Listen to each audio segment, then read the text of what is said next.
Hi, everybody, and welcome back to Renewing Our Mindset. I hope you've been fine and you've been keeping our children fine. Now, today's topic, I'm going to talk about the dreaded conversation that every parent dreads for the children to come and ask them. Question about sex, where they came from, how did they come to this world, what sex is it about, such things, the organs, about sexual things. And as parents, we don't know how to respond to it. In fact, when you ask such question, you don't even know how to go about it, what to do about it. You even don't respond because you are not prepared.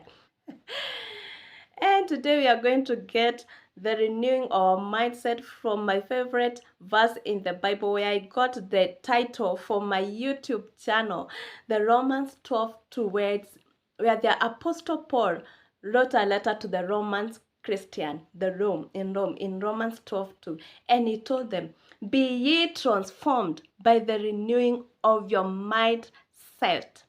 In other words, don't copy the tradition of this world. Don't copy the customs of this world. Renew your thinking to better thinking. And that is what we've been doing here, renewing things, renewing to better, successful parenting. All along, we have this shaped mentality of bad sex, that sex is bad.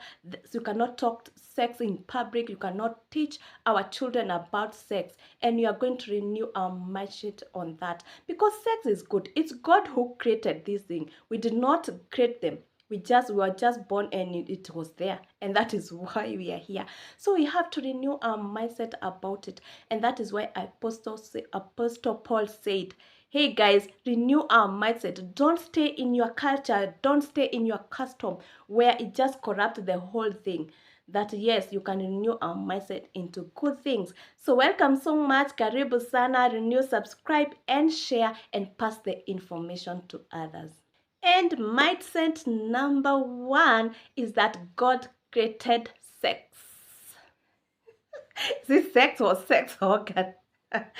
He created sex organ. Yes, it sounds so funny. Yeah, but God created sex. Yes, in the beginning, God created man, male and female. He created them, and whatever God created, He saw that it was good. He created it with a purpose. In fact, remember, in the very beginning, the Adam and Eve didn't have any clothes. They used to say like that. They didn't have any clothes. So it was good.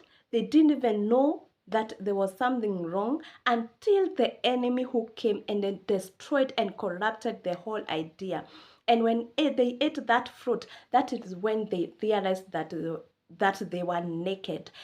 And when God came and asked them, "Why are they hiding?" They said, "We are hiding because we are naked." And God asked them, "Who told you that you are naked?" Hello? Who told you that sex is bad? Who gave you that idea that talking about sex is bad? You must have had that idea from someone else, and that is not God. And those are the voice that we want to shut. That is the culture that we want to shut. Those are the mindset that we want to shut. That sex is bad, having sex is bad. God created it with a purpose, and with a good purpose. It should be done within the marriage context. It's a convert. What?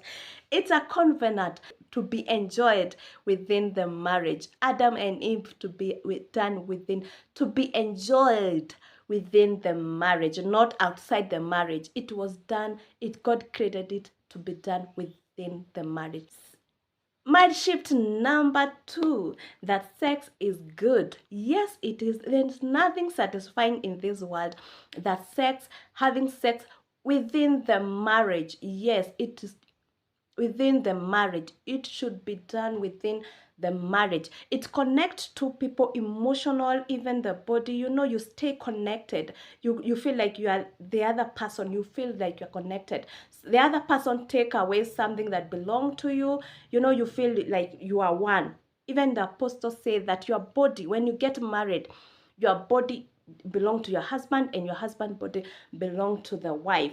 So they become one, they become connected, they become one. So sex is good besides just having children. It's meant to connect, it's meant to bond the two, to bring them to be one.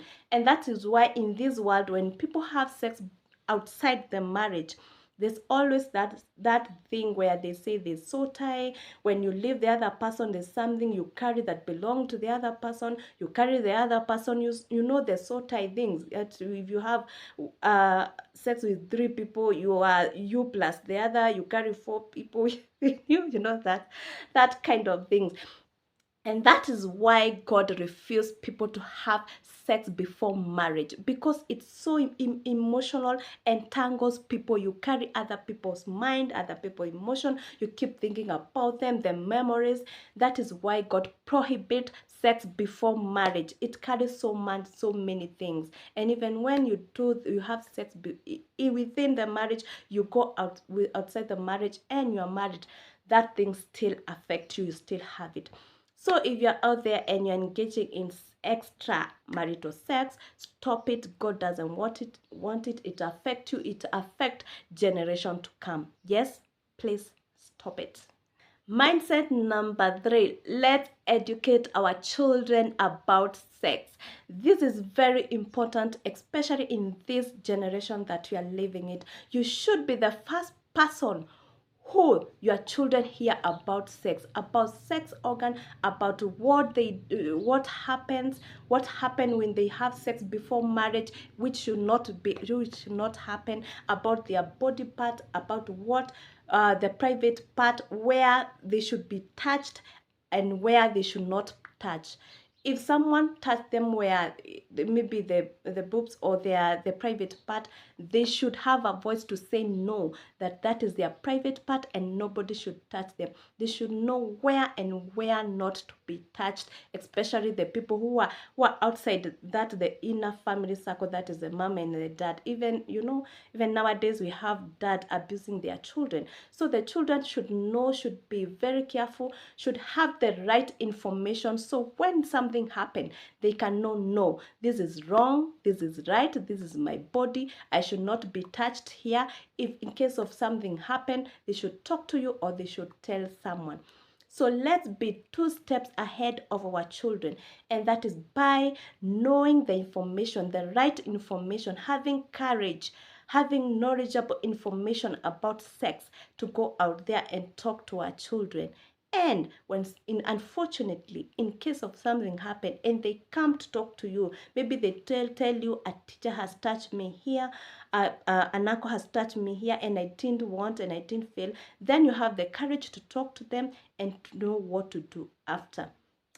Thank you so much for your time, for subscribing. If you have any question, you can ask there. You can even comment what you think about the sexual conversation, what we should talk about, or what has happened in your life with your children. Please subscribe, like, and share. I'll see you in the next video.